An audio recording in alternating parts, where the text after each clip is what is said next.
Welcome to my personal theory to practice project.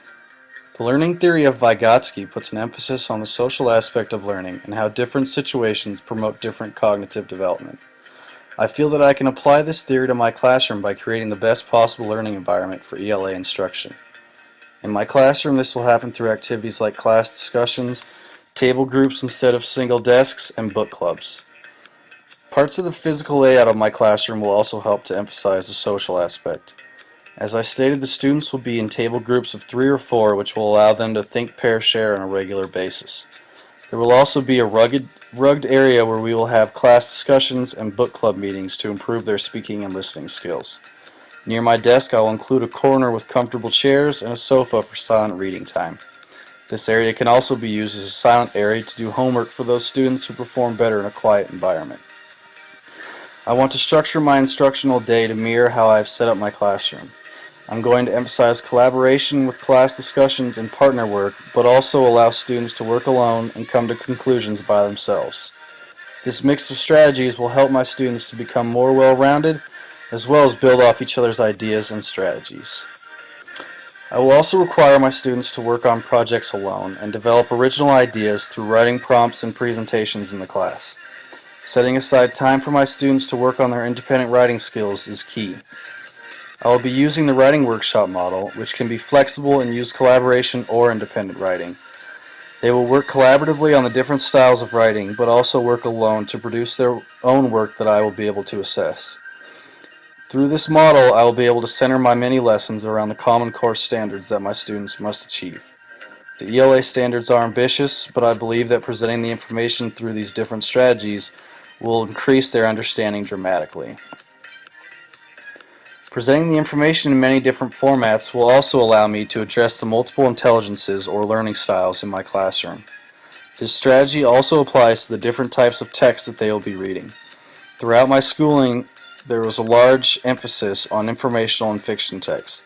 I will integrate persuasive text, poetry, fiction, and nonfiction, so my students will be able to experience all genres and possibly develop an interest. Some genres are more applicable to certain content areas than others. Integrating ELA into other content areas is something that I will attempt to do as often as possible. I will have a designated ELA section of the class, but a large focus will be on this integration into other areas. Journals are a great example of how I will be able to integrate into science content. Students will be able to make observations during a weather unit or journal about what went well and did not go well during an experiment.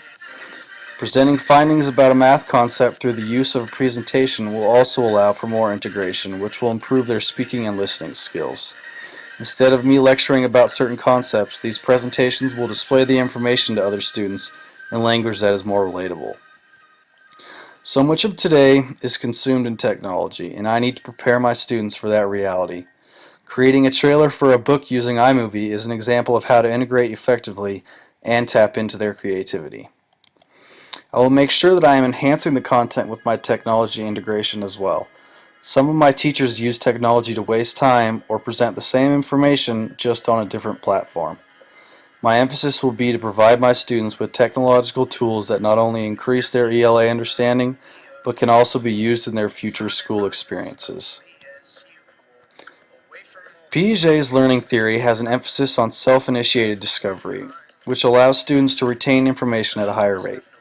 Encouraging students to tell me what they have learned from our reading time will help with this. Instead of telling students what to look for in a book, I will have them tell me what they think is important and why.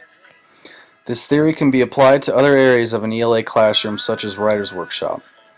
This type of instruction allows students to take control of their learning. When students are able to make choices about what activities you do or what books you read, they will be much more involved and engaged. I will also be applying the reading workshop model as part of my instruction and can apply this strategy to that model.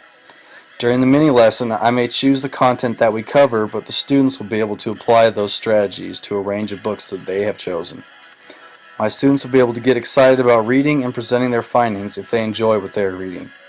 I always found myself much more engaged in books that I chose rather than those assigned to our class. Creating a spark of interest is a main goal of mine during my ELA instruction. Presenting the information through a wide range of content as well as technology integration will facilitate that. I hope to create a classroom full of enthusiastic readers and writers who have had experience with a wide range of topics and activities. Allowing my students to feel that they are a crucial part of the classroom is important. I do not want to have a class where the students feel as though they are inferior. I want my students to feel they are just as crucial a part as I am. Through collaboration, student-led discussions, and other strategies, I feel that I can accomplish this goal and produce a class full of language arts enthusiasts.